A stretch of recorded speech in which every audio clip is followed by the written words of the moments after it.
Тұщыбек ауылынан 120 адам соғысқа қатысқан, олардың 78-і оралмаған. Қожахмет уәзір боздақтарға арналған ескерткіштің салынуына мұрындық болды.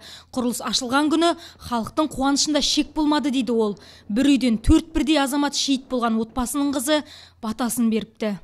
Және ол кемпірдің бір айтқан сөзі мен есімде қалғаным, жұрттың бәрі әке-шешесіне барып түнеп жатыр, әке-шеше садақа беріп жатыр, біздің баратын жеріміз жоқ. Біз сонда қайғыратын едік. Міне мына Мырамыртасқа менің әкемді, менің ағамды, міне екінші ағам, үшінші ағам жазып, төрт ағам жазып, төрт адам жазылып тұр. Міне мен келетін жерім бар деп әрқайсымызды қолымызды сүйіп, маңдайымызды сүйгенде біз сол кісілердің алдында орындалған борышымызды бір орындағандай болды. Алайда ескерткіштің қазіргі жағдайы мәз емес. 23 жылдан бері күтіп ұстау жағдайы жасалмаған.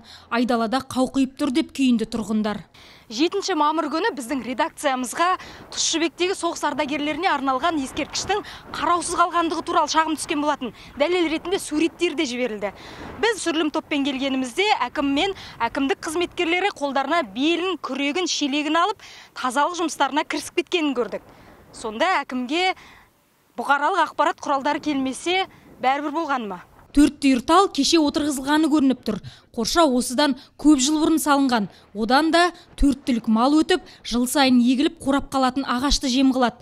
Ауыл әкімі ескерткіштің мемлекет қарауына өтпегенін алға тартты. Сондықтан демеушілерге жүгінбеске амал жоқ. Бұл мемлекетке тапсырылмаған. Біз мына қорымның өзін сол мемлекетте өткізуге тырысқанбыз кезінде. Бірақ ол түрлі заңдылықтарын сәйкес ол өтпей қалды. 49-50 мың жобасында бір үйге кіретін кіріс. Онда үйлерден сен 5 мың түгіл 500 теңге сұрап алың өзіңе арыңа мынан битек сөйтек түге келмейді. Сондықтан біз жан-жақтан демеуші дейміз. Әкім алдағы уақытта айналасын абаттандырамыз деп уәде берді. Алайда тұрғындар да жауапкершілікті сезінуі тиіс. Себебі 78 боздақты ұрпағы түгендемесе, кім түгендемек? Айсара Айтман, Фархат Шаткам, Айнақпарат.